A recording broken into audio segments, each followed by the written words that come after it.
কোর্সে পড়াকালীন আমি রোজ বিকেল থেকে সন্ধ্যা প্রাইভেট পড়িয়ে বন্ধু বান্ধবের সাথে আড্ডা দিতাম চায়ের দোকানে বা খোলা মাঠে। এর মাঝে একদিন আড্ডা দিতে দিতে ভূতের কথা ওঠে, আর আমরা খোলা মাঠে বসে ভূত এফএম প্লে করে শুনতে থাকি। তখন আমি আমার বন্ধুদের বললাম যে বন্ধ কর, আমি আসলে এগুলো বিলিভ করি না, নিজের চোখে কোনোদিন দেখলে বিলিভ করব। তখন আমার এক বন্ধু জিসান বলে উঠল, তুই বিলিভ করিস না? তাহলে চল তোদের এক জায়গায় নিয়ে যাই। আমি জিজ্ঞেস করলাম জিসানকে, কোথায়? দেখ, সিরিয়াস টপিকে ইয়ার্কি করিস না।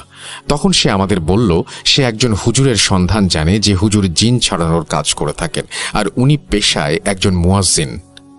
আমি ওর কথাটা শুনে মনে মনে ভাবছিলাম যে একবার গিয়ে আসলেই দেখা উচিত, কারণ অজানা কিছু জানার ইচ্ছা মানুষের সব সময় থাকে। সেদিন রাত 8:30-এ টিউশন ছিল, কিন্তু হুজুরের কাছে যাব বলে আমি টিউশনে ফোন করে আজ আসবো না জানিয়ে জিসানকে আমাদের সাথে সেখানে নিয়ে যেতে বলি। এরপর সবাই মিলে প্রায় 30 মিনিট পর হুজুরের বাসার সামনে গিয়ে হাজির হই। হুজুরের নাম ছিল আব্দুল করিম। ওনার বাসার সামনে গিয়ে আমার আসলে কেন যেন একটু ভয় করছিল। দরজায় কে কড়া নাড়বে এসব তুচ্ছ বিষয়ে কথা কাটাকাটির পর আমার আরেক বন্ধু নিলয় দরজায় কড়া নাড়ল। দরজায় কড়া নাড়ার শব্দ শুনে একজন 15-16 বছর বয়সী ছেলে বেরিয়ে এসে আমাদের সালাম দিলেন আর পরিচয় জানতে চাইলেন। আমরা হুজুরের খোঁজ করছি শুনে উনি জানালেন যে উনি আব্দুল করিম হুজুরের ছেলে। আমরা তখন ওনাকে জানাই যে একটা সমস্যা আছে, যার জন্য আব্দুল করিম হুজুরের সাহায্য চাই আমরা। আমি এখানে একটু বলে রাখতে চাই যে এই কথা বলার কারণ হচ্ছে যে আমরা সরাসরি যদি বলি যে ওনার কাছ থেকে ঘটনা জানতে এসেছি, তাহলে উনি হয়তো আমাদের সাথে কথাই বলবেন না আর আমাদের বসতেও বলবেন না। যাই হোক, চলুন ঘটনায় ফিরি। আমাদের কথা শুনে ছেলেটি আমাদের ভেতরের রুমে গিয়ে বসতে বলে। 5-10 মিনিট পর হুজুর আমাদের সামনে আসলেন আর সালাম দিয়ে সমস্যা জানতে চাইলে আমি ওনাকে জিজ্ঞেস করলাম, হুজুর আপনি কি জিন ছাড়ানোর কাজ করেন? উনি বললেন, এই যে এই কাজ আল্লাহ করেন, আমি শুধু উসিলা। এরপর আমি ওনাকে জিজ্ঞেস করলাম, হুজুর আপনি কি কোনো টাকা পয়সা নেন? উনি বললেন যে না, উনি কোনো টাকা পয়সা দাবি করেন না, আর আল্লাহর দয়ায় ওনার কাছে যা আছে তাতেই উনি সন্তুষ্ট, আর নিজের যতটুকু জ্ঞান আছে সেটি দিয়ে উনি মানুষের উপকার করার চেষ্টা করে থাকেন। ওনার কথা শুনে এবার আমি সরাসরি বললাম, হুজুর আমি আসলে এসবে বিলিভ করি না, এ বিষয়ে আপনি কি বলেন? তখন উনি আমার আর নিলয়ের দিকে আঙুল তুলে বললেন, তোমরা সবাই মানো না এটা আমি বুঝলাম, কিন্তু তোমরা 2 জন মানো না, এত মিথ্যা কেন বলছো? তোমরা তো সমস্যা নিয়ে আসোনি, তোমরা তো এসেছো আমার কাজ দেখতে। আমি ওর কথা শুনে ভ্যাবাচাকা খেয়ে গেলে উনি আমাকে আবারও বলেন, আমি জানি বাবা, তোমরা এখানে পা রাখতেই আমি জেনে গেছি যে তোমরা কেন এসেছো। আমি তোমাদের কাউকে নিরাশ করব না। আমি তোমাদের একটা ঠিকানা দিচ্ছি, কাল সেখানে যাও আর আমার নাম বলে জানতে চাইবা সমস্যা কি, আর আগামী পরশু রাত 8টায় এখানে আসবা। কিন্তু শর্ত একটাই, কোনো রেকর্ডিং বা ছবি তোলা যাবে না। এটা আমার ব্যক্তিগত কাজের জায়গা, আমি চাই না কেউ সেগুলোর ছবি তুলুক। আমি শুধু তোমাদের দেখাবো, কারণ তোমাদের মধ্যে 2 জন জীবনে একবার হলেও কালো জাদুর ছায়ায় পড়েছ। তাই শুধু তোমরা 2 জন আসবা, খাতা আর কলম নিয়ে আসবা, যা ঘটবে লিখে রাখবা। বলে রাখা ভালো যে আমি যখন ইন্টারমিডিয়েটে পড়তাম তখন একবার ব্ল্যাক ম্যাজিকের শিকার হয়েছিলাম, কিন্তু এই কথা আমার কোনো বন্ধুও জানে না। তাই হুজুরের কথা শুনে আমি খুবই অবাক হই আর মনে মনে ভাবতে লাগলাম যে আমার কথা উনি জানলেন কিভাবে। আর নিলয় যে কিনা বিলিভ করে না এসবে, তার জীবনে কি কাহিনী? আব্দুল করিম হুজুরের কথায় সম্মতি দিয়ে ওনার কাছ থেকে ঠিকানা কালেক্ট করে সেদিনের মতো বাসার দিকে রওনা দিলাম। বাসায় ফেরার পথে নিলয় ওর জীবনের কাহিনী আমার সাথে শেয়ার করে। সেই ঘটনা অন্য আরেকদিন শেয়ার করব আপনাদের সাথে। নিলয়ের সাথে কথা বলে আমি আর নিলয় যে যার বাসায় চলে আসি। বাসায় ফিরে সেদিন রাতে আমি ঘুমোতে পারিনি। অনেক কষ্টে দিন পার করে সন্ধ্যায় নিলয়কে নিয়ে চললাম হুজুরের দেয়া সেই ঠিকানায়। ঠিকানা অনুযায়ী এলাকায় 5-10 মিনিট খুঁজে আমরা হুজুরের দেয়া এক্স্যাক্ট লোকেশনে পৌঁছে যাই আর দরজায় নক করি। 2-3 মিনিট নক করার পরেও কেউ দরজা খুলছিল না। এই দেখে আশাহত হয়ে এবার একটু জোরে নখ করতেই একজন ভদ্র মহিলা দরজা খুলে আমার পরিচয় ও আসার কারণ জিজ্ঞেস করলেন। আমরা ওনাকে সালাম দিয়ে হুজুরের দেয়া কাগজটা ওনাকে দিয়ে বললাম, হুজুর আমাদের সম্পূর্ণ ঘটনা জানতে পাঠিয়েছেন আর তাই আমরা এখানে এসেছি। ভদ্র মহিলা আমাদের ভেতরে আসতে বলে আমাদের সামনে হাঁটতে লাগলেন। ড্রয়িং রুমে আমাদের বসিয়ে উনি মেইন দরজা লাগিয়ে আমাদের সামনে দিয়ে ভিতরে চলে গেলেন। 5 মিনিট পর উনি পানি, বিস্কিট আর চানাচুর নিয়ে আমাদের সামনে রাখলেন আর বললেন, খাও। আমি পানির গ্লাস হাতে ওনাকে জিজ্ঞেস করলাম, আন্টি কি সমস্যা হয়েছে আপনাদের সাথে, বলবেন আমাদের? উনি আমার প্রশ্ন শুনে বললেন যে হুজুরের কাছে ওনারা সব বলেছিলেন তো, তাহলে হুজুর আমাদের কেন পাঠালেন? আমি ওনাকে বললাম যে আন্টি আসলে আগামীকাল হুজুর আপনাদের সমস্যা সমাধানে আসবেন, তাই হুজুর আমাদের মাধ্যমে আবার সম্পূর্ণ বিষয় জানতে চান, তাই আমাদের উনি পাঠিয়েছেন। আমার কথা শুনে ভদ্র মহিলা একটি সোফায় বসে বলতে শুরু করলেন ওনার ছেলে মাহিনের সাথে ঘটা একটি ঘটনা। ভদ্র মহিলা আমাদের ঘটনাটি যেভাবে বলেছিলেন আমি ঠিক সেভাবেই বলছি। আমার ছেলের নাম মাহিন, আমার একমাত্র ছেলে। শহরে একটি স্কুলে সে 9ম শ্রেণীর একজন ছাত্র, মেধাবী আর খুব শান্ত স্বভাবের। এতটাই শান্ত যে কেউ যদি ওকে 2টা চড় দিয়েও চলে যায় ও কোনো প্রতিবাদ করবে না। এজন্য ওর বন্ধুবান্ধব নেই বললেই চলে। আমার ছেলে প্রতি বছর শেষে গ্রামের বাড়িতে ঘুরতে যেত। মাহিনের চাচা আশফাক গ্রামে থাকে। বছরের শেষে সে আমাদের বাসায় আসে আর মাহিনকে কিছুদিনের জন্য গ্রামের বাড়িতে নিয়ে যায়। প্রতিবারের মতো সেবারও আশফাক আমার ছেলেকে নিয়ে গ্রামের বাড়িতে যায়। 9 দিন গ্রামের বাড়িতে থেকে আমার ছেলে বাড়ি ফিরে আসে ওর চাচার সাথে।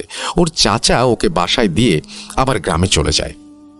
কিন্তু গ্রাম থেকে ফেরার পর আমার শান্ত ছেলেটা কেমন যেন রাগী আর বদমেজাজি স্বভাবের হয়ে গিয়েছিল। অকারণে এলাকার ছেলেদের সাথে ঝামেলা পাকানো, স্কুলে তুচ্ছ বিষয় নিয়ে মারামারি, এসব যেন রোজকার ঘটনা হয়ে গিয়েছিল। কিন্তু যখনই তাকে জিজ্ঞেস করা হতো যে কেন এমন সে করছে, তখনই সে বলতো যে এসব আঙ্কেল তাকে করতে বলেছে।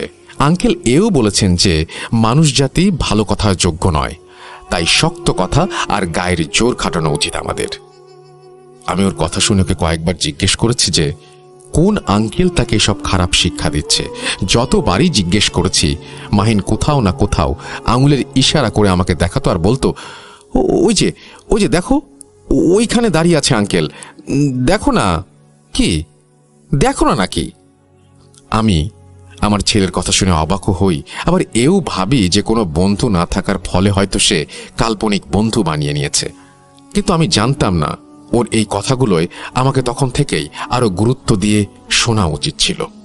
যাই হোক, আমার ছেলে স্কুলে যাবার সময় আর আসার সময় কার সাথে যেন কথা বলতো, আর ওকে দেখে ওর ক্লাসমেটরা হাসাহাসি করতো আর সবাই ওকে পাগল বলতো। এসব দেখে মাহিন ওদের দিকে তেড়ে যেত মারবে বলে। আস্তে আস্তে এসব ঘটনা যেন নিত্যদিনের ঘটনা হয়ে উঠল। আর মাহিনের এই পরিবর্তন আমি মাহিনের বাবাকে জানালে সে বিষয়টি গুরুত্ব সহকারে না দেখে আমাকে বলতো, ছেলে বড় হচ্ছে তাই আচরণে এই সমস্ত চেঞ্জ আসাটা অস্বাভাবিক নয়। আমি আমার হাজবেন্ডের কথা মেনে নিয়ে আর মাহিনের বিষয়ে বেশি একটা গুরুত্ব দেইনি। আমার ছেলে কয়েকটা সাবজেক্ট প্রাইভেট পড়তো, বাকি 5 জন ছাত্রের মতো। আমাদের বাসা স্কুলের সব থেকে কাছে হওয়ায় স্কুল শেষে বিকেলে স্কুলের একজন টিচার মাহিনকে পড়াতে আমাদের বাসায় আসতেন। মাহিনের সাথে স্কুলের আরও 2 জন ছাত্র স্যারের কাছে পড়তে আমাদের বাসাতেই আসতো।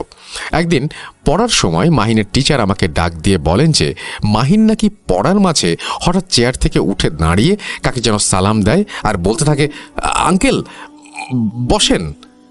এই দেখে টিচার মাহিনকে ধমক দিয়ে বলে, মাহিন কি সমস্যা, কাকে সালাম দিচ্ছ? পড়া ফাঁকি দিবে বলে কি কাহিনী বানাচ্ছ না? বসো চুপ করে, আর একটা কথাও বলবে না। টিচারের এই কথা শুনে মাহিন তার হাতে থাকা কলম মাটিতে রাগ করে ছুঁড়ে ফেলে দিয়ে নিজের রুমে চলে যায় এবং টিচার বাকি 2 জন ছাত্রকে ছুটি দিয়ে আমাকে ডাক দিয়ে ঘটনা বলেন। এরপর মাহিনের টিচারকে বিদায় দিয়ে আমি মাহিনের রুমে গিয়ে মাহিনকে জিজ্ঞেস করি যে কেন ও এমন করেছে। মাহিন আমার কানে কানে ফিসফিস করে বলে, আস্তে বলো আম্মু, আস্তে, আরে আস্তে, আঙ্কেল শুনলে তোমাকেও মারবে, কোথাও যেতে পারবে না, পরে আমাদের সবাইকে মারবে আঙ্কেল। সত্যি বলতে মাহিনের এই কথা শুনে ওর টিচারের বলা কথাটি আমিও বিলিভ করেছিলাম। যে হয়তো মাহিন পড়া ফাঁকি দেবার জন্যই কাহিনী বানাচ্ছে। আমি মাহিনকে ধমক দিয়ে বলি, মাহিন, পড়ায় ফাঁকি দিচ্ছ তাই না? তাই এসব নাটক বানাচ্ছ। এসব যদি আর দেখেছি তো তোমার বাবাকে বলে তোমাকে আমি সোজা করে ছাড়ব। এই বলে মাহিনের ঘর থেকে চলে আসি আমি। সেদিন রাতের বেলা ঘুমের মাঝে আমি আর আমার হাজব্যান্ড মাহিনের চিৎকার শুনে ভয়ে ঘুম থেকে জেগে উঠি আর দৌড়ে মাহিনের রুমে গিয়ে ওর হাঁপানির শব্দ শুনতে পাই। লাইট অন করতেই দেখতে পেলাম মাহিনের গলায় একটা লম্বা আঁচড়, যা সদ্য দেয়া হয়েছে, আর ওর মুখ থেকে রক্ত বের হচ্ছে। আমাদের দেখে মাহিন বিছানায় উঠে বসতে যাবে, এমন সময় সে বিছানায় আবার শুয়ে পড়ে। মনে হচ্ছিল কেউ যেন ওকে ধাক্কা দিয়ে ফেলে দিচ্ছে। এরপর মাহিনের কাছে যেতেই ও হঠাৎ খুব স্পিডে উঠে বসে আর আরবি ভাষায় বলে কোন একটা শব্দ, এবং সেই শব্দটি বলতে থাকে আরবি ভাষায়, ক্রমাগত বলতে থাকে। এখানে লেখা আছে আবনুক কিছু একটা।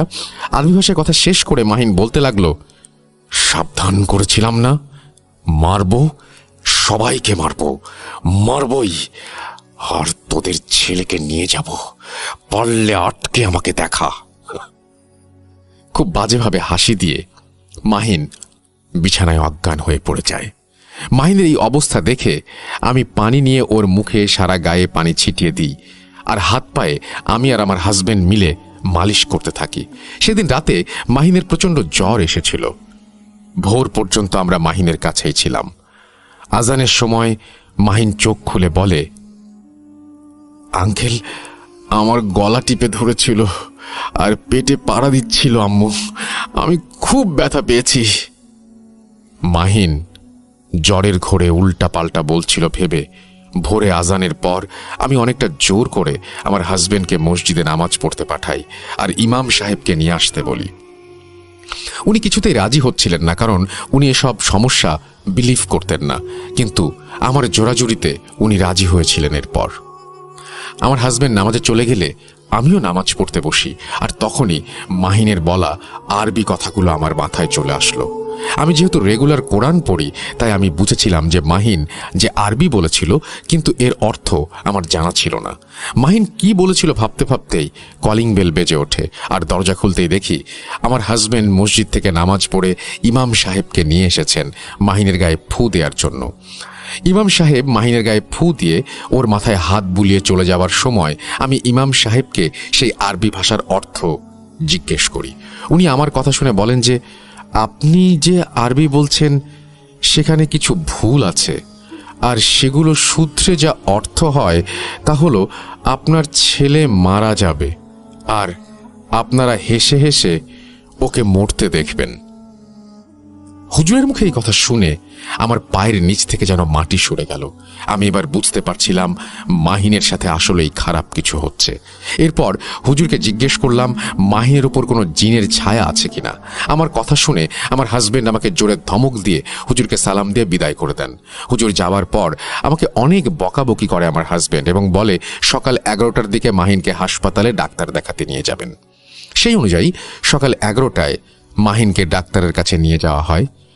ডাক্তার মাহিনকে দেখে বলেন যে গলায় কোনো ভোঁতা জিনিস দিয়ে তাকে খামচি দেওয়া হয়েছে, এই জন্যই দাগ পড়ে আছে, আর পেটে বা বুকে খুব চাপ লাগার ফলে হয়তো মুখে রক্ত এসেছে। ডাক্তার এও বলেন যে অন্য কিছুও হতে পারে, কিন্তু তারা শুরুতে এক্স-রে করতে চান। মাহিনের এক্স-রে করা হয়। এক্স-রে রিপোর্ট আমাদের সবার চোখের পলক ফেলা বন্ধ করে দিয়েছিল। মাহিনের এক্স-রেতে দেখা যাচ্ছিল তার পেটের দিকে বাম পাঁজরে একটা চারকোনা আর একটা গোল কালো কিছু মাঝারি দুটা টুকরা। মনে হচ্ছিল যেন কেউ এগুলো মাহিনের পেটে ঢুকিয়ে দিয়েছিল। মেশিনের ফল্ট ভেবে ডাক্তার আবার এক্স-রে করতে চাইলেও পরের বার সেম রেজাল্ট আসে। ডাক্তার আমাদের ঢাকা রেফার করে দেন, কিন্তু এবার আমার মন মানছিল না। আমি বুঝতে পারছিলাম এই সমস্যার সমাধান কোনো ডাক্তারের হাতে নেই। আমি খুব জোরাজুরি করে আমার হাজবেন্ডকে মানালাম যে আগামীকাল মাহিনকে নিয়ে আমরা একজন হুজুরের কাছে যাব। রাতের বেলা গ্রামের বাড়িতে ফোন দিয়ে একজন হুজুরের নাম্বার আর ঠিকানা নিয়ে সকালে যাব ভেবে রাতে ঘুমিয়ে পড়ি আমরা। ঘুম সেদিন খুব কষ্টে এসেছিল আমাদের চোখে, কিন্তু রাতের বেলা হঠাৎ আমার কানের কাছে ফিসফিস আওয়াজ শুনতে পাই, কিরে, আরে কিরে, মরবি? আমি কিন্তু সবাইকে মারব, আমায় তোরা চিনিস না। এই আওয়াজ শুনে আমি লাফ দিয়ে বিছানা থেকে উঠে পড়ি, আর উঠে দেখি আমার হাজবেন্ড আমার পাশে নেই। বারান্দার দরজা খোলা দেখে বুঝলাম সে বারান্দায় গিয়ে দেখি সে খুব চিন্তিত মুখে বসে আছে বারান্দার ফ্লোরে। কি হয়েছে জিজ্ঞেস করতে সে বলল, তুমিই ঠিক, মাহিনীর সমস্যাটা আসলে অতি প্রাকৃত। আমার হাজবেন্ড কেন এমন কথা বলছে জিজ্ঞেস করলে উত্তরে সে আমাকে বলে, রাতে ঘুমানোর পর কেউ একবার তার কানের কাছে এসে ফিসফিস করে বলল, না না না না, ওটি করতেও যাস না, তাহলে ছেলে তো যাবেই, তোরাও যাবি। খবরদার খবরদার খবরদার, মরবি মানে মরবি। এই কথা শুনে আমার হাজবেন্ড মাহিনের রুমে গিয়ে তাকে দেখে আসে, আর বেডরুমে ফিরে এসে বারান্দায় বসে পড়ে। হাজবেন্ডের কথা শুনে আমি তাকে সান্ত্বনা দেই আর বলি, আল্লাহ আছেন, সব ঠিক হয়ে যাবে, কাল যাচ্ছি না হুজুরের কাছে। এই বলে আমি আর আমার হাজবেন্ড আবার শুয়ে পড়ি। কিন্তু সেদিন রাতে আর আমাদের কারো ঘুমই হয়নি। যথারীতি সকাল 8টায় আমরা ফুলপুর নামক জায়গায় হুজুরের সন্ধানে বেরিয়ে পড়ি। সেখানে গিয়ে অনেকক্ষণ খোঁজার পরে সন্ধ্যার পরে অবশেষে হুজুরকে খুঁজে পাই আমরা। খুবই বৃদ্ধ ছিলেন সেই হুজুর। আমাদের দেখে উনি জিজ্ঞেস করলেন আমাদের সমস্যা কি। ওনাকে সব খুলে বলতেই উনি বললেন যে ওনাকে যেন আমরা 30 মিনিট সময় দেই। উনি নিজের রুমে বসে বিছানাতে জায়নামাজ বিছিয়ে নামাজ পড়া শুরু করলেন। নামাজ শেষ করে উনি একটি কাগজে বিভিন্ন রকমের নকশা আঁকলেন, আর আমার ছেলের সম্পূর্ণ নাম জিজ্ঞেস করে সেই ছকের মাঝে লিখে দিলেন। এরপর উনি সেই কাগজের ওপর কিছু পড়ে ফু দিয়ে আমার হাজবেন্ডের হাতে সেই কাগজটি দিয়ে বললেন যে বাইরে গিয়ে মাদ্রাসার পুকুরে যেন কাগজটা ফেলে দেয় সে। এরপর আমার হাজবেন্ড হুজুরের কথা মতো কাগজ নিয়ে পুকুরে ফেলে দিয়ে আসেন।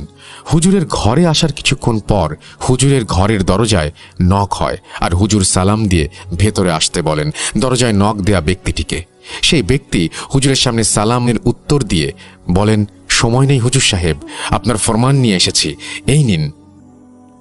এই কথা বলার সাথে সাথে দরজার ফাঁকা দিয়ে একটি কাগজ পড়ে গেল আমাদের সামনে। হুজুর আমাদের সেই কাগজটি নিয়ে পড়তে বললেন। আশ্চর্য ঘটনা হচ্ছে, সেই কাগজে মাহিনের সব সমস্যার কথা লেখা ছিল, আর এও বলা ছিল যে মাহিনকে এক জিন কালো জাদু করেছে। এই লেখা দেখে এর মানে আমরা হুজুরের কাছে জানতে চাইলে হুজুর বলেন যে মাহিন নিজের অজান্তে একটি জিনের ক্ষতি করে ফেলেছে, আর মাহিনকে সেই জিন ধরেছে। কিন্তু জিন তো নিজ থেকে কালো জাদু করে না। রাসেল ভাই, ভদ্র মহিলার কথার মাঝে আমি এখনো একটি কথা বলতে চাই যে জিন আসলে কালো জাদু চর্চা করলেও কারো ওপর কালো জাদু সরাসরি করে না। তাহলে মাহিনের উপর কেন করলো, কিভাবে করলো, সেটা একেবারে শেষে জানতে পারবেন সবাই। টোটাল 2টা টুইস্ট আছে ঘটনার শেষে, শুনতে থাকুন। যাই হোক, ভদ্র মহিলার ভাষায় আবার ঘটনায় ফিরি। হুজুর সবকিছুর ব্যাখ্যা দিয়ে আমাদের বললেন, দেখেন, আমার অনেক বয়স হয়ে গেছে, এইসব কাজ করার শক্তি সামর্থ্য আমার নাই। আপনাদের একটা ঠিকানা দিচ্ছি, ওর কাছে যান, ও আমার ছাত্র, ও এই কাজের সমাধান করে দিতে পারবে। হুজুরের কাছ থেকে ঠিকানা নিয়ে আমরা যথারীতি অবাক। আরে, এ তো আমাদের শহরেই। খুব খুশি হয়ে সেদিন আমরা অনেক রাতে বাড়ি ফিরি। বেশি রাত হবার ফলে সেদিন হুজুরের দেয়া ঠিকানায় আর যাইনি। পরদিন সকালে নতুন হুজুরের কাছে নিয়ে যাই মাহিনকে। আমাদের মতো সমস্যা নিয়ে আরও একজন সেখানে ছিলেন। হুজুরকে সব খুলে বলার পর হুজুর আমাদের বললেন, দেখুন, সমস্যাটা জটিল। আমার ওস্তাদ বলেছেন যেহেতু জিন কালো জাদু করেছে সেহেতু ঘটনাটা আসলেই জটিল। আপনাদের কিছু তাবিজ আর তেল পড়া দিচ্ছি। প্রতিদিন সকালে আর রাতে ছেলেকে 1 চামচ পানি খাওয়াবেন, আর বাসার সমস্ত রান্না এই পড়া তেলের সাথে মিশিয়ে তারপরে করবেন। 3 দিন পর ছেলেকে নিয়ে আসবেন, সেদিন এই সমস্যার সমাধান করার চেষ্টা করব। ভদ্রমহিলার মুখে ওনার ছেলে মাহিনের কথা শুনে আমি আর নিলয় ভয় পাইনি বলবো না, আমরা ভালোই ভয় পেয়েছিলাম, কিন্তু কতটুকু ভয় পেয়েছিলাম জানি না। মহিলার কথা শুনে সেদিনের মতো আমি আর নিলয় হুজুরের কাছে আরেকবার গিয়ে সংক্ষেপে সব জানালে হুজুর বলেন আগামীকাল ছেলেটির জিন ছাড়ানোর কাজ হবে, আমরা যেন রাত 8টায় ওনার বাসায় চলে যাই। হুজুরের কথা শেষ করে আমি আর নিলয় সেদিনের মতো বাসায় ফিরে যাই। সেদিন রাতের বেলা আমি মাহিনের ঘটনা ভেবে প্রচণ্ড এক্সাইটেড ফিল করি এবং ঘুমাতে পারি না। চোখের পাতা এক হলেই যেন কানে ভেসে আসতে লাগলো, কিরে, আরে কি রে, মরবি? আমি আসলে অনেক বেশি ভাবছিলাম জন্য আমি নিজেও এই কথাগুলো শুনতে পাচ্ছিলাম। সারা রাত না ঘুমানোর ফলে সকালে ঘুমিয়ে সন্ধ্যায় ঘুম থেকে উঠে শরীর বন্ধ করে নিলয়কে নিয়ে 7:55 দিকে ফাইনালি আমরা পৌঁছে যাই আমাদের কাঙ্ক্ষিত সেই এক্সোরসিজম দেখতে। শরীর বন্ধ করার কারণ হচ্ছে ব্ল্যাক ম্যাজিকের ভিকটিম যারা, তারা আসলে জিনদের জন্য ইজি টার্গেট হয়ে থাকে। তাই একজন ভিকটিম হিসেবে আমিও আমার শরীর বন্ধ করে রেখেছিলাম। হুজুরের বাসায় পৌঁছে রুমের ভেতরে গিয়ে দেখলাম যে মাহিনের বাবা মা মাহিনকে নিয়ে বসে আছেন, আর তাদের সাথে একটি চালের বস্তা ছিল, কয়েক প্যাকেট মিষ্টি আর একটা মুরগি। আমরা সবাইকে সালাম দিলাম। হুজুর আমাদের দেখে সালামের উত্তর দিয়ে মুচকি হেসে বললেন, হাসছো তোমরা? তোমাদের সাহস আছে, আমি তো ভেবেছিলাম আসবে না তোমরা। আসো আসো, বসো। ওনার কথা শুনে আমরা মাটিতে দুজন বসে পড়ি হুজুরের পাশে। এরপর আউযুবিল্লাহি মিনাশ শাইতানির রাজিম, বিসমিল্লাহির রহমানির রহিম বলে হুজুর মাহিনকে সামনে বসিয়ে তার কাজ শুরু করেন। হুজুরের অ্যাসিস্ট্যান্ট হিসেবে হুজুরের ছেলে আর 2 জন মাদ্রাসার ছাত্র ছিলেন। হুজুরের কাজ শুরু করার সাথে সাথে ওনার সহযোগী রুমের চারপাশে 4টি মোমবাতি জ্বালিয়ে দেন, আর রুমে গোলাপ জল ছিটিয়ে রুমের দরজার বাইরে আগরবাতি দানিতে আগরবাতি জ্বালিয়ে দানিটি বাইরে দরজার সামনে রেখেই রুমে ঢুকে দরজা বন্ধ করে দেন। হুজুর একটি সরিষার তেলের বোতলে দোয়া পড়ে ফুঁ দিয়ে মাহিনের বাম হাতের তালু আর আঙুলে মালিশ করে দেন, আর এরপর একটি কাপড়ে কিছু নকশা এঁকে মাহিনের নাম লিখে সেটি আগে থেকে জোগাড় করা মাটি মিশিয়ে তেলে ডুবিয়ে আবার বের করে আনেন। কিছুটা তেল ঝরিয়ে সেই কাপড়ে আগুন জ্বালিয়ে সেই আগুন নিভিয়ে ধোয়া মাহিনের নাকের সামনে ধরেন উনি, কিন্তু আশ্চর্যজনকভাবে মাহিনের কোনো প্রতিক্রিয়াই হচ্ছিল না। এই দেখে আমরাও অবাক, মনে মনে ভাবছিলাম এভাবে ধোয়া নাকে গেলে যে কেউ লাফিয়ে উঠবে। এই ছেলে কিভাবে এত শান্ত? এরপর হুজুর আল্লাহর নাম নিয়ে নিজের ছেলেকে বললেন, এবার দরজা খুলে দাও বাবা, আর আগরবাতি দানি এনে আমার সামনে রাখো। হুজুরের কথা মতো হুজুরের ছেলে দরজা খুলে আগরবাতির দানি হুজুরের সামনে রাখতেই দমকা এক হাওয়া ঘরে প্রবেশ করে। রুমের 4 কোণে থাকা 4টি মোমবাতি নিভে যায়। এবার আমরা এক গড়গড় আওয়াজ শুনতে পেলাম মাহিনের মুখ থেকে। আওয়াজ শুনে আমরা কিছুটা নড়ে চড়ে বসলাম। হুজুরের ছেলে আরেকটি মোমবাতি জ্বালিয়ে হুজুর আর মাহিনের মাঝে রাখলেন। এরপর হুজুর মাহিনের হাত চেপে ধরে জিজ্ঞেস করলেন, আসসালামু আলাইকুম, আপনি কে? যদি মুসলমান হন তবে সালাম দিন। মাহিন কর্কশ গলায় বলল, ওয়ালাইকুম আসসালাম। এরপর হুজুর তাকে জিজ্ঞেস করলেন যে সে কে এবং মাহিনকে নিজের কবজায় কেন নিয়েছে। মাহিনের ভেতরে থাকা সেই জিনটি বলতে লাগলো, কিরে করিম, চিনিস নাই আমাকে? আমি তোর মরণ, চিনিস নাই? এবার মরবি, আমি মরণ। এই বলে হাসতে হাসতে মাহিন মাটিতে লুটিয়ে পড়ল। এরপর হুজুর মাহিনের মাথায় হাত দিয়ে কিছু দোয়া পড়ছিলেন, কিন্তু এখানেই আসলে বাদ সাধল কিছু একটা। হুজুর বলছিলেন যে ওনার কোনো দোয়াই নাকি কাজ করছে না, কারণ হুজুরকেও কালো জাদু করা হয়েছে। এই কথা শুনে আমরা ভীষণ পরিমাণে ভয় পেয়ে যাই। এরপর হুজুর মাহিনকে বিছানায় শুইয়ে দিতে বলেন, আর আমাদের বলেন যে এই জিনকে উনি চেনেন। এই জিন সম্পর্কে হুজুরের বর্ণনা আমি ওনার মতো করেই বলছি। প্রায় 1.5 বছর আগে আমার এখানে আমার শিক্ষক বৃদ্ধ হুজুর একটি রোগী পাঠান। সেই রোগীর ওপরে এই জিন ভর করেছিল। ওই রোগীকে ভালো করা গেলেও জিনকে ধরতে পারি নাই আমি। সে তার নাম আমাকে বলে নাই, কিন্তু সে যে আবার ফিরে আসবে আমি ভাবিও নাই। আমাকে কালো জাদু করা হয়েছে, যার জন্য আমার দোয়া কাজ করছে না। এটুকু বলে হুজুর ওনার ছেলেকে প্লাস্টিকের একটি মগে করে পানি আনতে বললেন, আর দোয়া পড়ে সম্পূর্ণ রুমে পানি ছিটিয়ে দিতেই দরজায় জোরে জোরে ধাম ধাম করে আওয়াজ হলো। মনে হলো কেউ দরজার জোরে একটা বাড়ি দিয়ে গেল। দরজা খুলেই দরজার সামনে কালো সুতোয় বাঁধা 2টি তাবিজ পড়ে থাকতে দেখলাম আমরা। আমি তখন হুজুরের অনুমতি নিয়ে লাইট অন করে তাবিজের একটি ছবি তুলে নেই। এরপর হুজুরের হাতে পলিথিন পেঁচিয়ে দোয়া পড়ে সেই তাবিজ তুলে আনেন, আর একটি কাগজে কিছু নকশা এঁকে তাবিজ দুটাকে সেই কাগজে পেঁচিয়ে আগুনে পুড়িয়ে ফেলেন। আশ্চর্যজনকভাবে তাবিজ পুড়াতে শুরু করলেই বিছানায় থাকা মাহিন হাসতে শুরু করলো আর বলল, বুঝে ফেলেছিস না? তোকে কালো জাদু করেছিলাম যেন কিছুতেই করতে না পারিস তুই, কিন্তু তুই তো অনেক চালাক দেখা যায়। এই কথা শুনে হুজুর ওনার দুজন ছাত্র, ওনার ছেলে আর দুজন বন্ধুকে বললেন মাহিনকে ধরে নিচে নিয়ে আসতে। আমরা মাহিনকে ধরে নিচে নিয়ে আসতেই মাহিন আমার হাতে একটা কামড় দেয়। কামড় ফিট করার সাথে সাথেই আমি জোরে একটা ঝাড়া দিয়ে আমার হাত মাহিনের মুখ থেকে ছাড়িয়ে নেই, না হলে মাহিন আমার হাতের মাংস তুলে ফেলত। এরপর মাহিন খুব জঘন্য ভাষায় হুজুরকে গালি দিতে থাকে আর পা দিয়ে হুজুরের গায়ে লাথি দিতে থাকে। হুজুর এরপর আমাদের জিজ্ঞেস করলেন আমরা সবাই আয়াতুল কুরসি পারি কিনা। সবাই হ্যাঁ বোধক উত্তর দিলে হুজুর বলেন যে সবাই একসাথে গুনগুন করে আয়াতুল কুরসি পড়ি যেন।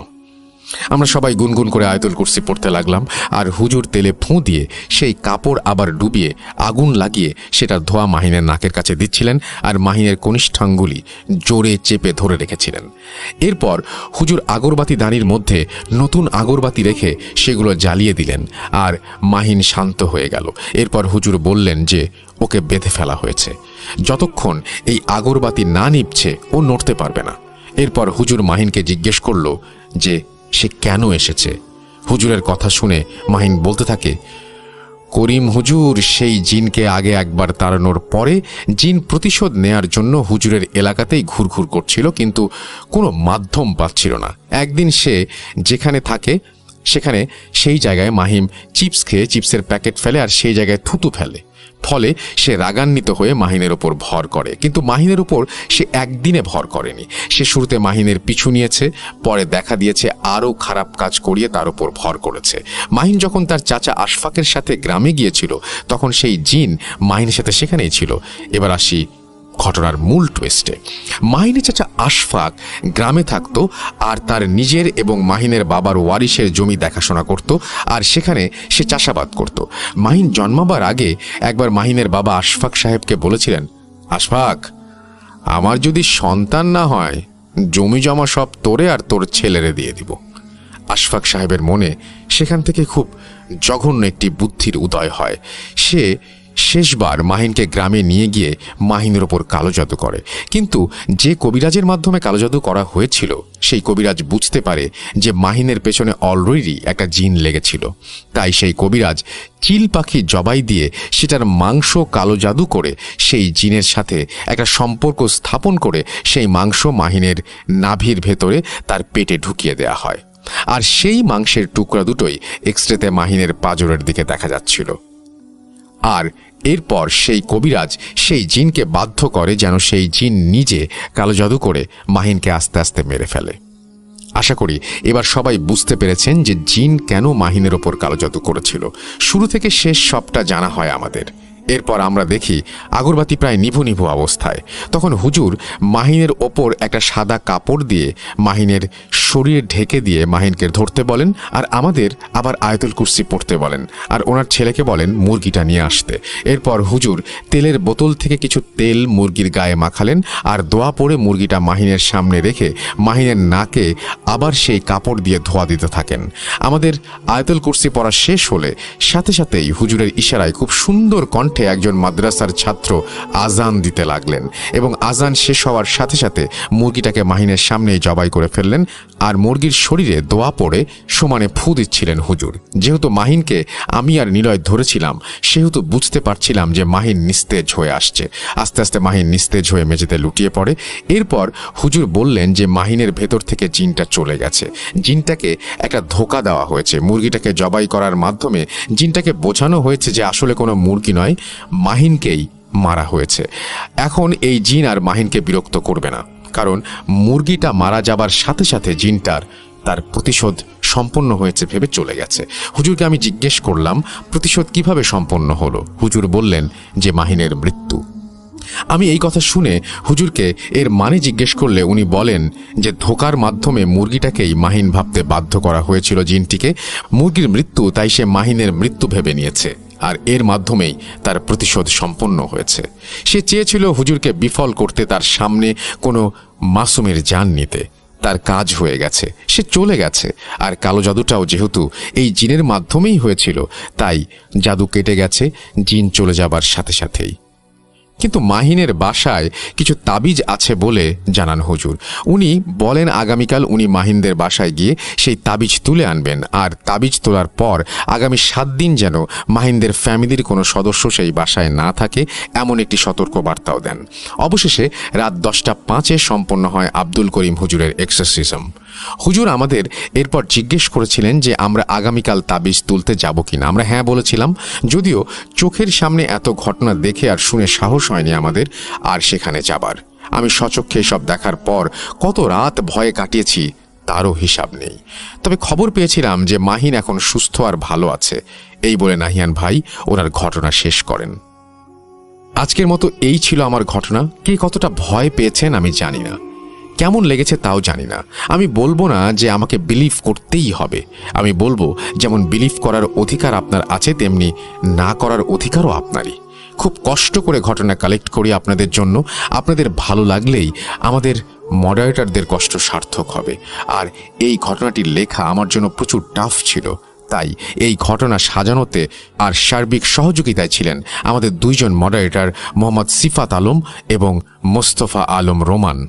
ধন্যবাদ ওনাদেরকেও। আর ঘটনায় উল্লেখিত হুজুরের বাসায় পাওয়া 2টি তাবিজ আর নাহিয়ান ভাইয়ের হাতে দেয়া মাহিনের কামড়ের ছবি আমি রাসেল ভাইয়াকে দিয়ে দিচ্ছি। আজকের মতো এখানেই বিদায় নিচ্ছি। আবারও আপনাদের কাছে ফিরে আসব নতুন কোনো সপ্তাহে নতুন কোনো ঘটনা নিয়ে। আমি মোহাম্মদ সাবিত আলম বলছি ময়মনসিংহ থেকে। সবাই ভালো থাকবেন। আসসালামু আলাইকুম। তারপরে তিনি তার মোবাইল নাম্বার শেয়ার করেছেন। সাবিত, আপনাকে অসংখ্য ধন্যবাদ আপনার এই ঘটনাটির জন্য। ইটস আ বিউটিফুল স্টোরি এবং উই হ্যাভ অলরেডি শেয়ার্ড ওই তাবিজ এবং হাতের যে ইমেজেস পাঠিয়েছেন সেগুলো অলরেডি আমাদের ফেসবুক পেজে রয়েছে, আপনারা অনেকে দেখেছেন এবং আপনারা অনেকেই এই অপেক্ষা করছিলেন এই ছবিগুলো দেখার পরে এই ঘটনাটির জন্য। ঘটনাটি অসাধারণ ঘটনা বলবো। ঘটনাটির কারণ হয়তো খুব ছোট, কিন্তু ঘটনাটির যে প্রেক্ষাপট এবং ঘটনাটি ঘটার পরে যাতে আমি সেভাবেই পড়ছি। প্রিয় রাসেল ভাই, জগতের এই নিয়ম যে আলো থাকলে অন্ধকারও থাকবেই, সত্য কথা থাকলে মিথ্যাও থাকবে, শুভ থাকলে অশুভও থাকবে। কিন্তু ইহজগতে এবং পরজগতের সন্ধিস্থলে সেই শুভ অশুভ বা সত্য মিথ্যা যখন পরস্পরের মুখোমুখি দাঁড়ায়, তখন মানুষের জীবন কিভাবে দুর্বিষহ হয়ে ওঠে সে সম্পর্কে হয়তো অনেকেরই ধারণা নেই। তেমন একটি ঘটনা আজ আপনাদের মাধ্যমে ভূত.com-এর শ্রোতাদের সাথে শেয়ার করছি। বলছিলাম দীপ্ত, সিলেট থেকে। আশা করি আপনি সহ সকলেই ভালো আছেন এবং নিরাপদে আছেন। প্রথমেই আপনাকে এবং ভূত.com-এর শ্রোতাদের জানাচ্ছি বিজয়া দশমীর শুভেচ্ছা। দুর্গাপূজা আমাদের সব থেকে বড় উৎসব হওয়ায় একে কেন্দ্র করে আমাদের থাকে শত ব্যস্ততা, তার মধ্যেও সময় করে লিখতে বসে গেলাম। গত 69 এবং 75তম পর্বে আমার 2টো ঘটনা পড়ে শোনানোর জন্য আপনাকে অসংখ্য ধন্যবাদ জানাচ্ছি। আজকে পাঠাচ্ছি ব্ল্যাক ম্যাজিক নিয়ে একটি অন্যরকম ঘটনা। একটি ব্ল্যাক ম্যাজিকের শিকার হওয়া পরিবারকে সাহায্য করতে গিয়ে কিভাবে আরেকটি নির্দোষ পরিবারের ক্ষতি হয়ে গেল সেটিই আজকের ঘটনা। ঘটনাটি নির্বাচিত হলে বিজয়া দশমীর দিন অথবা হ্যালোউইন এপিসোডে ভূত.com-এর শ্রোতা বন্ধুদের পড়ে শোনানোর অনুরোধ রইল। ঘটনাটি শুনেছি আমার খুব কাছের একজন বন্ধুর কাছে, কিন্তু নাম, পরিচয়, স্থান সবকিছু গোপন রাখার অনুরোধ করায় সে সংক্রান্ত কিছুই আমি লিখছি না। ঘটনাটি তার পরিবার এবং তার মামার পরিবারের সাথে ঘটে গিয়েছে। সে যেভাবে ঘটনাটি বলেছে সেভাবেই লিখছি। শব্দ চয়ন ও বানানে ভুল থাকলে তার জন্য আমি ক্ষমা প্রার্থী। এই ঘটনাটি ছোট ছোট কয়েকটি অনুঘটনায় ভাগ করে লিখলাম যাতে শ্রোতাদের বুঝতে সুবিধা হয়। যাই হোক, আর কথা না বাড়িয়ে ঘটনা শুরু করা যায়।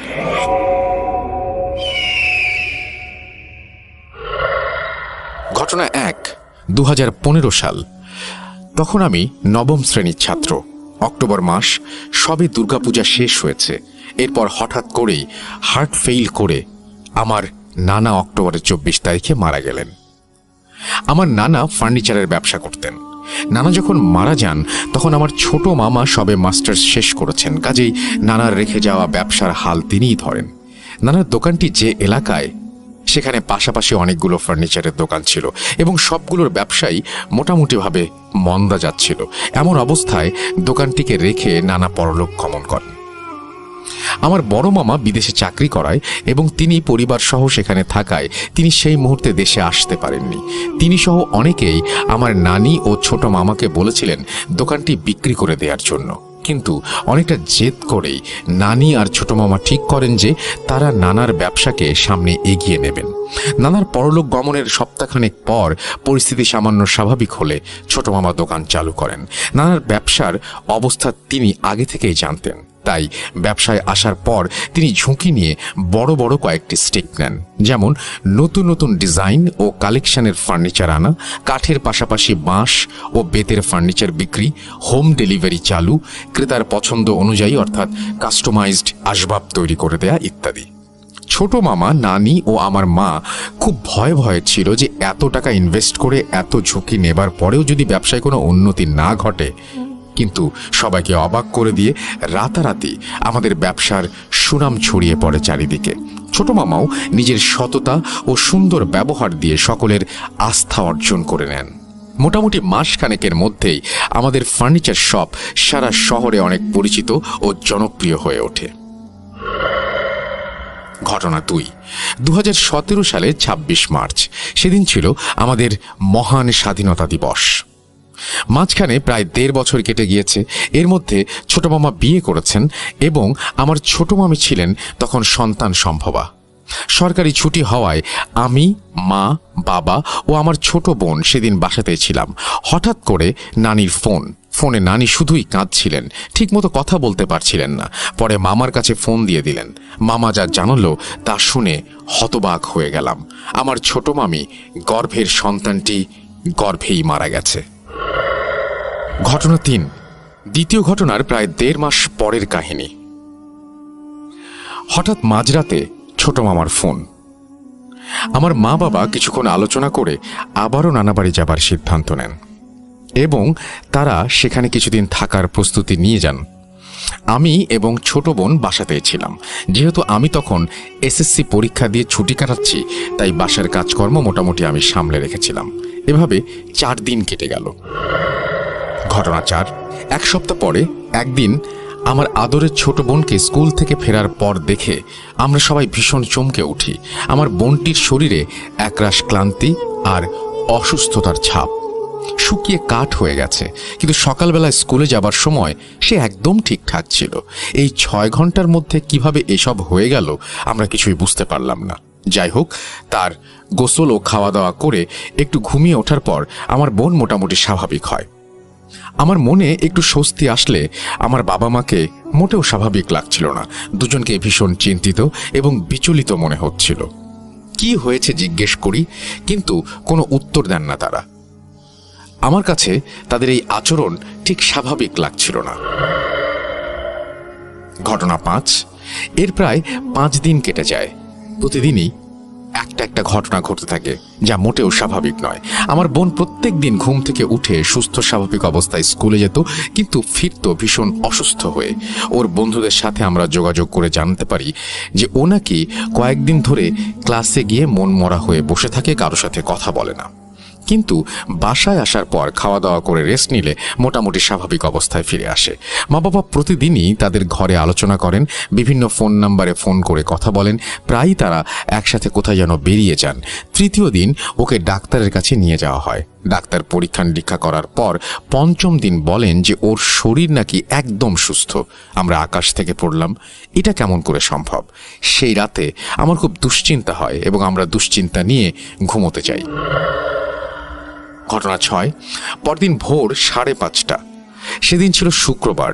মা বাবা খুব ভোরে আমাকে ঘুম থেকে ডেকে তোলেন এবং তাড়াতাড়ি তৈরি হতে বলেন। আমি হতভম্ব হয়ে জিজ্ঞেস করলাম, আমরা এই সময় কোথায় যাচ্ছি? তারা বললেন, এখন এত কিছু বলে বোঝানোর সময় নেই, যেটা বলছি সেটা করো। আমি আর কিছু বললাম না। 15 মিনিটের মধ্যে তৈরি হয়ে আমরা বেরিয়ে পড়লাম। বাইরে একটি সিএনজি আগে থেকে দাঁড়িয়েছিল। আমরা রওনা দিলাম। প্রায় 1.5 ঘন্টা পর আমাদের সিএনজি এসে একটা পুরনো টিন শেডের ঘরের সামনে থামল। প্রায় সাথে সাথেই ঘরের ভেতর থেকে একজন আনুমানিক 6 ফুট উচ্চতার বিশাল দেহী বৃদ্ধ বেরিয়ে এলেন। দেখে বুঝলাম তিনি একজন হিন্দু কবিরাজ বা তান্ত্রিক। তিনি এসে আমাদের বাড়ির ভেতর নিয়ে গেলেন। এরপর তিনি বাবা ও মাকে নিয়ে ভেতরের ঘরে গিয়ে কথা বলতে শুরু করলেন। আমি আর আমার বোন বাইরের বারান্দায় বসেছিলাম। কি যে হচ্ছে আমি তখনও পরিষ্কার বুঝতে পারছিলাম না। এটুকু বুঝলাম যে আমার বোনকে এখন কবিরাজ চিকিৎসা করানো হবে, কিন্তু আদৌ তাতে কোনো লাভ হবে? এসব যখন ভাবছি তখনই ভেতরের ঘর থেকে তান্ত্রিক বলতে শুরু করলেন, ওই দেখো, তোমার ছেলে আমাকে সন্দেহ করতে শুরু করেছে। তুই চিন্তা করিস না ছোকরা, তোর বোনকে আমি সুস্থ করতে পারবো। 56 বছর ধরে আমি তন্ত্র সাধনা করছি, এরকম হাজার হাজার লোককে সারিয়ে দিয়েছি আমি। তোর বোনও সুস্থ হয়ে উঠবে। আমি বেশ বড় একটা ধাক্কা খাই। আমার মনের কথাগুলো তিনি কেমন করে জানতে পারলেন? সেই থেকে তার প্রতি আমার একটা বিশ্বাস জন্মায়। মা বাবার সাথে কথা শেষ হলে তিনি আমাদের বিদায় দেন এবং আমাদের ঠিকানা লিখে রাখেন। তিনি জানালেন পরদিন তিনি আমাদের ঠিকানায় আসবেন। ঘটনা 7। পরদিন খুব সকালবেলা তান্ত্রিক তার 2 জন শিষ্যকে নিয়ে আমাদের বাসায় এলেন। সেদিন আমার বোন স্কুলে যায়নি। সেদিন তান্ত্রিক ও তার শিষ্যরা আমার বোনের ঘরে ঢুকে দরজা লাগিয়ে দেন। আমরা 4 জন বাইরে থেকে বুঝতে পারছিলাম না তারা কি করছেন। তান্ত্রিক বলছেন ওনার কয়েক ঘন্টা পর্যন্ত লাগতে পারে, কিন্তু অবাক করা ব্যাপার হলো 1 ঘন্টার ভেতরেই তান্ত্রিক শিষ্য সহ বের হয়ে এসেছেন। এবারে তিনি আমাদের যা বললেন তা শোনার জন্য আমরা মোটেও প্রস্তুত ছিলাম না। তোদের মেয়েকে কালো জাদু করা হয়েছে। আমরা সবাই পাথর হয়ে গেলাম। আমার চোখ দিয়ে জল বেরিয়ে এলো। আমার ফুলের মতো নিষ্পাপ ছোট্ট বোনটিকে বিনা দোষে কেন কালো জাদু করা হলো তা বুঝে উঠতে পারিনি। নিজেদের মধ্যে তো এমন কেউ নেই যে সব করতে পারে, কারণ কোনো আত্মীয় স্বজনের সাথে আমাদের কোনো ঝগড়া বা কথা কাটাকাটি হয়নি। তান্ত্রিককে আমার মনের প্রশ্ন জিজ্ঞেস করলে উনি বলেন, তোর বাবা মা সবটা জানেন। কথা শুনে আমার বিস্ময়ের কোনো সীমা ছিল না। মা বাবা কিভাবে প্রথম থেকেই জানতেন? যাই হোক, তখন আমি আর কোনো কথা বলিনি। তিনি বলতে লাগলেন, তোদের ছোট মেয়েটার ওপর কালো জাদু করে একটা জিন চালান করা হয়েছে। তোদের মেয়ের স্কুল ব্যাগের ভেতর খুব কৌশলে জিন দ্বারা একটা তাবিজ সেলাই করে দেওয়া হয়েছে, যার কারণে এই ব্যাগটা যতক্ষণ ওর সাথে থাকতো ততক্ষণ ও খুব অসুস্থ বোধ করত। যারা এই কালো জাদু করেছে তারা চেয়েছিল তোর মেয়েকে মেরে ফেলতে, কিন্তু সৌভাগ্যবশত আমি আমার কাজ শেষ করে চলে এসেছি এবং আজ এখানে এসেছি। সেই কারণেই ও এখনো বেঁচে আছে। এখন যা হবার তা হয়ে গেছে। আমি স্কুল ব্যাগটি পুড়িয়ে ফেলবো এবং বাসাটি সুরক্ষিত করে যাব। তোমাদেরকে একটি বিশেষ রত্ন দিয়ে যাচ্ছি। সেটি দিয়ে একটি আংটি বানিয়ে সবসময় মেয়েকে বাম হাতের মধ্যমা আঙ্গুলে পরিয়ে রাখতে হবে আজীবন। তবে তোর মেয়ে সম্পূর্ণ সুস্থ হতে আরও 1 মাস লাগবে। এই বলে তিনি স্কুল ব্যাগটি ভালো করে পোড়ান এবং বাসা বন্ধ করে দেন। তারপর তিনি রত্ন দান করে দক্ষিণা এবং রত্নের মূল্য নিয়ে চলে যান 2 শিষ্য সহ। আমরাও অনেকটা নিশ্চিন্ত হই। ঘটনা 8। সেদিন রাত 12টা। তখন খাওয়া দাওয়ার পর আমার ছোট বোন ঘুমিয়ে পড়েছে। আমি তখন মা বাবাকে পিড়াপিড়ি করতে থাকি পুরো ঘটনা শোনার জন্য। তখন মা বাবা আমার জেদের কারণে বাধ্য হন আমাকে সবকিছু খুলে বলতে। এরপর যা শুনি তা মনে হলে এখনো আমি শিউরে উঠি। ঘটনা 9। মা বাবা আমাকে যেভাবে পুরো কাহিনীটি বলেছেন আমি সেভাবেই শেয়ার করছি। তোর নানা যখন জীবিত ছিল তখন ওনার ব্যবসায় মন্দা যাচ্ছিল। তিনি মারা যাবার পর যখন তোর ছোট মামা ঝুঁকি নিয়ে রাতারাতি ব্যবসায় সাফল্য পেয়ে যায়, তখন আশেপাশের একদল ফার্নিচার ব্যবসায়ী খুব ঈর্ষান্বিত হয়। আস্তে আস্তে তারাও ব্যবসায় পরিবর্তন আনতে শুরু করে, কিন্তু ততদিনে তোর মামা যে উচ্চতায় পৌঁছে গেছে তার সে জায়গা ছুঁতে পারেনি তারা। তাই বাকি ব্যবসায়ীদের মধ্যে কয়েকজন একজোট হয়ে ব্ল্যাক ম্যাজিক করার সিদ্ধান্ত নেয়। তারা সবাই মিলে একজন কবিরাজের সাথে যোগাযোগ করে, কিন্তু সে ব্ল্যাক ম্যাজিক করতে রাজি হয় না। অনেক টাকার বিনিময়ে সেই লোকটি রাজি হয়, কিন্তু সেই লোকটি তুলনামূলক কম বয়স্ক এবং স্বল্প অভিজ্ঞ হওয়ায় সে ব্ল্যাক ম্যাজিকের নকশায় সামান্য একটু ভুল করে ফেলে। ব্যবসায়ীরা চেয়েছিল মামাকে যাতে সর্বশান্ত হয়ে পথে বসতে হয়, কিন্তু